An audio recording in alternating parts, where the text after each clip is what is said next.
that's it for me. I am going home. Lucky you. Hey, you want to go to a movie tonight? Let me see how I feel later, okay? Okay, I'll give you a call later in the day. Okay. Dr. Santos to emergency. Dr. Marie Santos to emergency.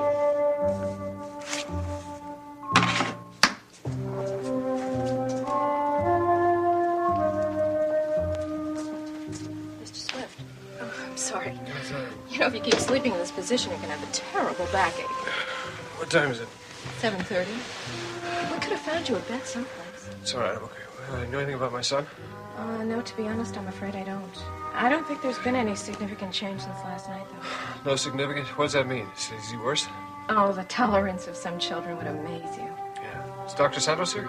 I just heard her page, but she went home at 2 this morning. She's been on call all night. She'll be in very soon, I'm sure. Thank you, Aunt. Thank you.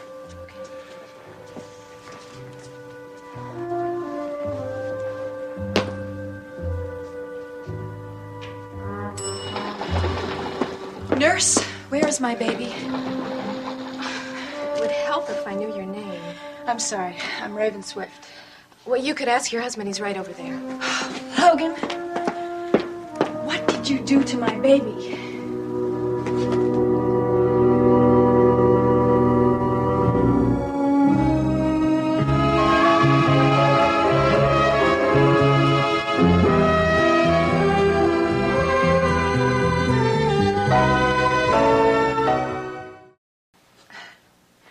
I'm sorry. I don't know what I'm saying. I know you didn't do anything. It's just that I am very worried. Worried, huh?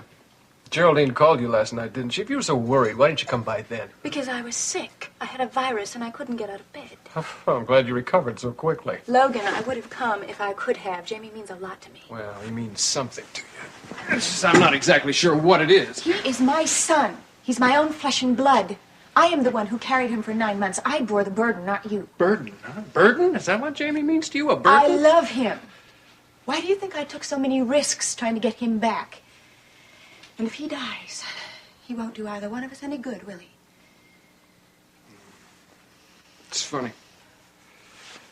Jaimie's the best thing that we ever did together, and now... Well, you know what he means to me. Oh, I know exactly what he means to you, and I know how you feel, too. Possessive.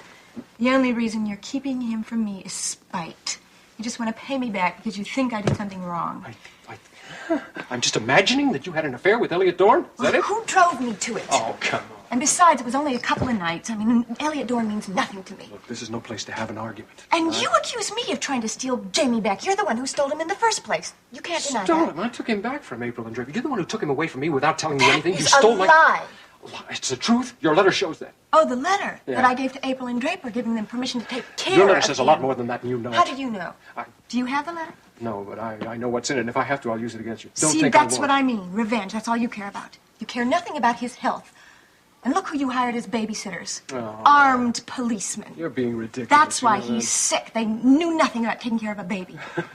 I was expecting that one. Let me tell you, Jamie's fever had nothing to do with neglect. Oh, sure. He probably caught the disease from those cops. Something they caught from some street You criminal. disgust me. Logan. Look, I don't know what I'm saying. I'm just very upset. I am scared. Mr. Swift. Dr. Santos, this is Jamie's mother. How do you do? Nice to Marie meet you. Santos. Please, can you tell me about Jaimie? Well, the fever is quite resistant. I'm really hoping it has reached its peak. He's in good hands. Why don't you go home and get some rest? Yeah. Doctor, what if the fever doesn't break? He'll die, won't he? He'll die. And that'll be the end of everything.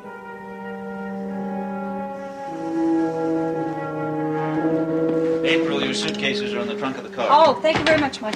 Now, are you sure that Nicole is able to go with you to get the baby? Yeah, she's supposed to meet me at the hospital. I think Miles can be there, too. Then you'll have a chance to find out about Jaimie. Oh, that is exactly what I plan on doing. Oh, listen, did Nancy tell you I called the hospital this morning, and they said there's no change in his condition. You would think the antibiotics would work. April, I'm just so grateful that your little baby is all ready to get her first look at her new home. Yeah. I just hope her mommy's ready. Well, April, our offer still stands. If you want to start out right here, you and Julia are more than welcome. Oh, thanks, Mike. But I really think that Julia's place is in her home. I think that's my place, too. Sure. But we're going to miss you, you know. I think you guessed that anyway. I'm going to miss you. I'm going to miss you, too. Listen, I have to apologize. I was only really half listening at breakfast. Did you say something about getting a new house guest or something? Yes, that's right. It appears as though my nephew is going to be moving in, Kelly. I didn't even know you had a nephew. Well, he's my brother's son, Lee. Oh. Lee and Jerry? Oh. Yeah. They moved out of Monticello when? How long ago it had was to it? be more than 18 years ago. Right. Lee's the architect. Oh. Oh, you didn't know that, did No. you? Oh, well, all right. No, he's designed buildings for all over the world, South America, Europe, Asia. Well, I'm very glad that you'll get to see them all again. No, not them, just the son. He's going to be visiting Monticello alone. As a matter of fact, we don't even know how long he's going to stay. Oh, when was the last time you saw him? Oh, we've only seen pictures of him. No. Lee said something, though, that really intrigued me. He said that Kelly has a unique talent, and I just can't figure out what that means. Listen, you have to be leaving, don't you? I do. I really do. Okay. Well, all right now. Okay. You take care. Okay. I'm going to miss you. For everything, really. Okay. Give Julia a kiss for me. Oh, I will, and a hug and everything. Okay, and listen, try to call us tonight and let us know how things went today. And if you don't call, we'll call you. All right, listen, maybe I'll even put Julia on the phone. Who knows, by now maybe she can even talk. Oh, wish me luck. Oh, we do. We do.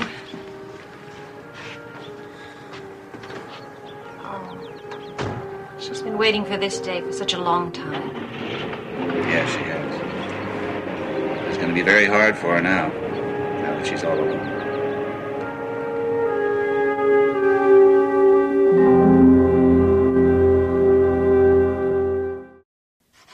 That's all right, Charlie. What do you think of the electric unicorn? Wait, but I don't understand. What's wrong with just plain old unicorn? Well, maybe we won't change the name. Especially since there's already an electric balloon and a few other oddly named establishments in this town. But we have to let the people know somehow that the old unicorn has been laid peacefully to rest. And that a new unicorn has been born. What do you mean, new? How? Oh, this place is a mausoleum, Charlie. It's dead. So are the prophets. Well, last night, I went to a place that was very much alive. And very profitable. You're talking about the electric balloon? Have you been there? Oh, yeah. But it's not my cup of tea.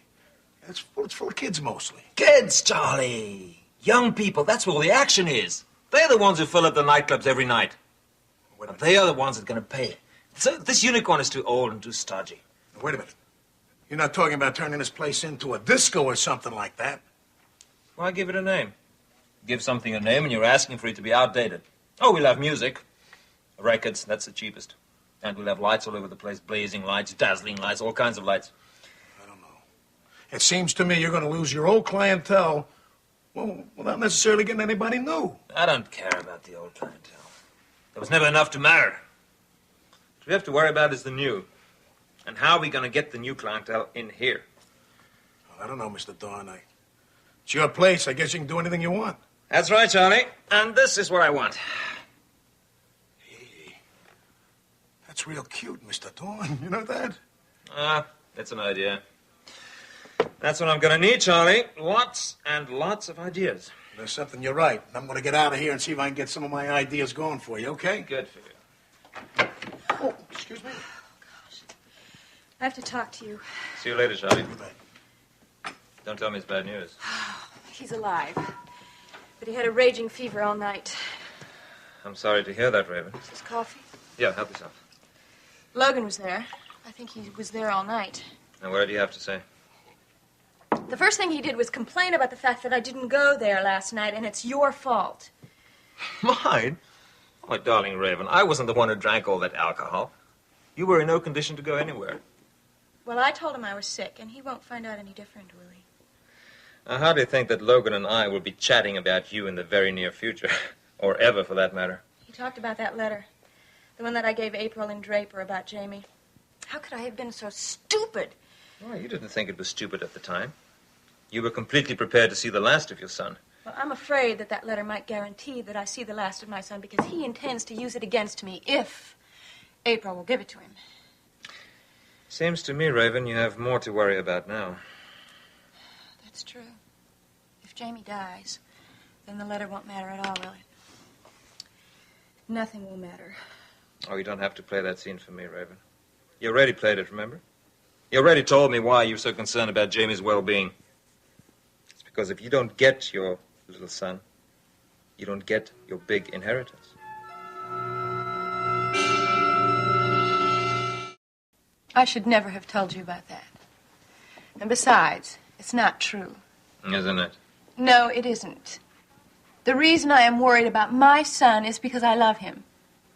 The fact that he is my mother's heir is only one of the reasons that I want him to get better. Good try, darling. But too little and too late. Oh, I understand your reasoning completely. I'm just surprised that I couldn't figure it out for myself. Don't you dare breathe a word of this to anyone, do you understand? So that was the reasoning behind all these kidnapping attempts, huh? All these tears shed over your baby's shut up! Don't you think I have any feelings? Oh, I think you did have some motherly pangs when you heard that your boy was ill. But the strongest instinct in your body is that of self-preservation, Raven. Tell me something. How did you find out that your mother was going to leave her millions to your son? I don't imagine she told you that. No, she didn't tell me. I found out. How? What happened in London exactly? I mean, what started all this? Come on, you can tell me. Well, as I told you before, Mother was not very happy about my going to London in the first place. I suspect that the reason she moved to London was because she wanted to keep Ansel and I away from each other. Ansel Scott. That's Draper's father, right? Yes. Ansel and I knew each other before he even met Mother, you know.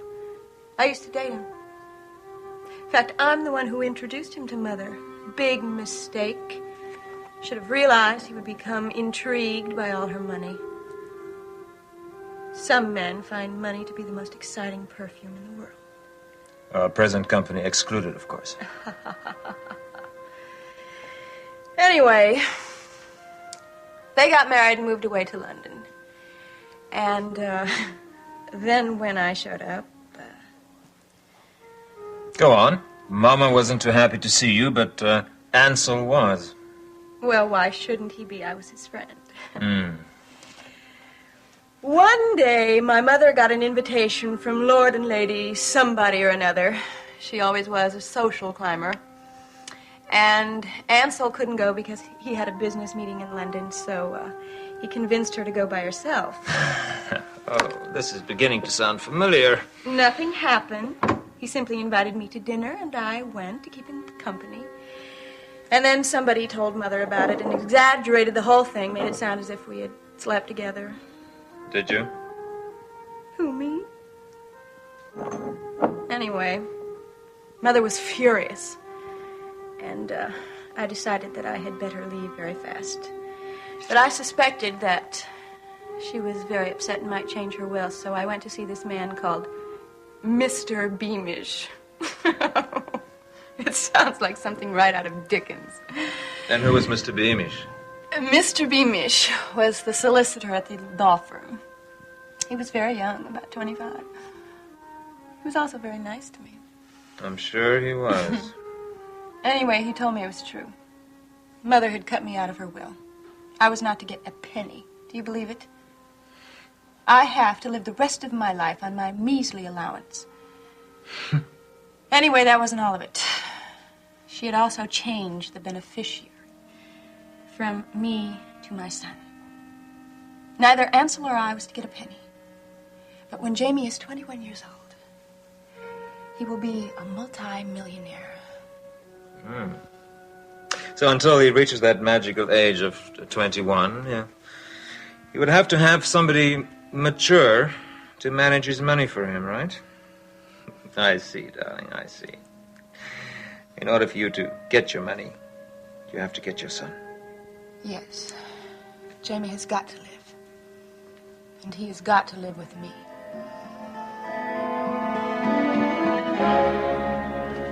I got the call right after you left the house this morning. Tried calling Walter Hoffman to see if he could cover the story for me. Walter's out of town. What does that mean? Does that mean the story won't be covered at all, or what? Well, we can send a camera crew up there, but there won't be anybody to cover the point of view. Well, what about Geraldine? She makes any suggestions?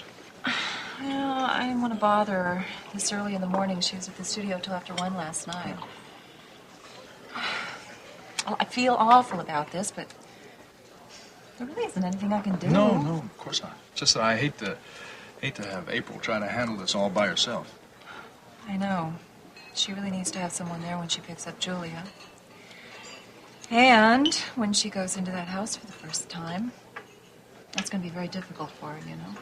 Yes, I know. It might be harder than she anticipates. I wish I could take your place, but when my schedule is like this morning, I got a lot of patients who are waiting for me. Oh, listen, I wouldn't ask you. Good morning, good morning. Hello. Good morning. Logan? I convinced Logan to come down here and have some breakfast since he spent the entire night in the hospital. How's Jaimie? No significant change. His fever is still really high. They can't seem to get it down. Well, when they do, it'll be all of a sudden. Take my word for it. Look, I've been trying to tell Logan that he should go home. Don't you agree with me? Dr. Santos said the same thing. Well? I could probably use a break. Maybe I'll go for a walk later on, right? How about a long ride? What? April, I really don't want to break a promise, but there's a very important story breaking upstate. There's a dam threatening to collapse, and it's endangering a lot of lives. The story has to be covered by the station. Apparently, there's nobody available except Nicole. Well, then you do it.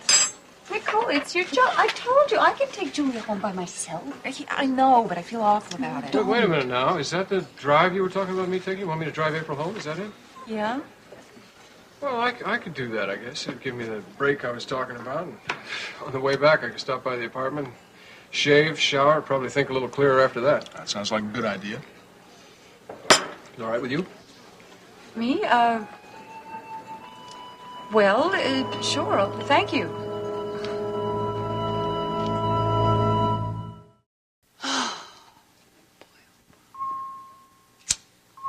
Logan, I don't want you to feel... I'm perfectly capable of taking Julia home all by myself. I don't want you to feel forced into this. Nobody twisted my arm, did they? Huh? No. All right. Besides, if I don't get a fresh shirt pretty soon, they're going to throw me out of here as a health hazard. That's true. Thanks a lot. Oh. Is that her? Here we go. Here's your little girl. Hello. Oh, Would you hold oh, this? sure, absolutely. I'll get the wheelchair. Thank you. Look at your mommy. Look at that. What you sticking out your little tongue there? What Isn't she beautiful? Oh, she's Can you gorgeous. talk to me? Just a beauty. She looks just like Draper. Yeah. I tell you, Jamie's going to go for you in a big way, I guarantee that. Look at that funny If face. not, maybe you'd be interested in an older man. Got any plans for her for Saturday night? What's this? Well, if you want to carry her, ride. Hospital policy. Well, she doesn't like that idea. Oh, come on. Would you hold the chair? Oh, sure. All right. Here we go. Oh, she's gonna look at her. She's gonna cry. She says, "I want my mommy to take me home." Oh, kids love going for a ride. Don't you believe it? Look at she's looking at you, Logan. Well, she has no taste, but aside from that. Okay, ready? Yes, sir. Home James. We're going.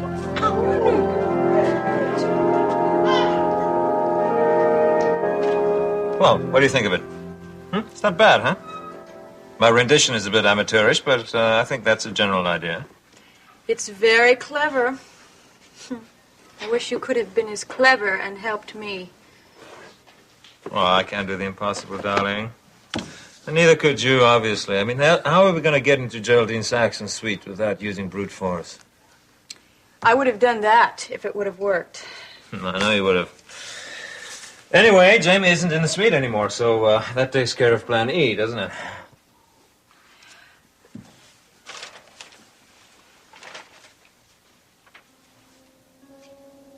That's right. He's at the hospital. So what? So he's at the hospital. That's a public place. Raven, what are you thinking of? I'm thinking of the same thing I have been thinking of since I came to Monticello. Elliott, you are a genius. And I have got an answer.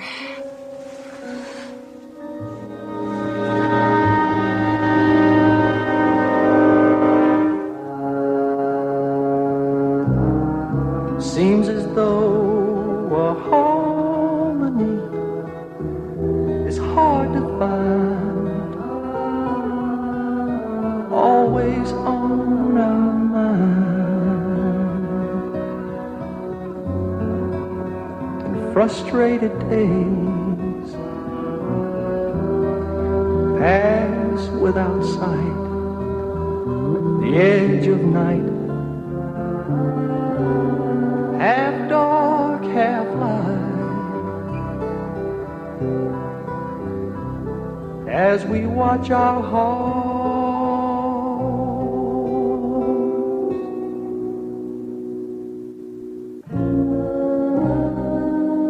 trying to hold the tenderness that we once had, halfway glad, halfway sad. Yeah.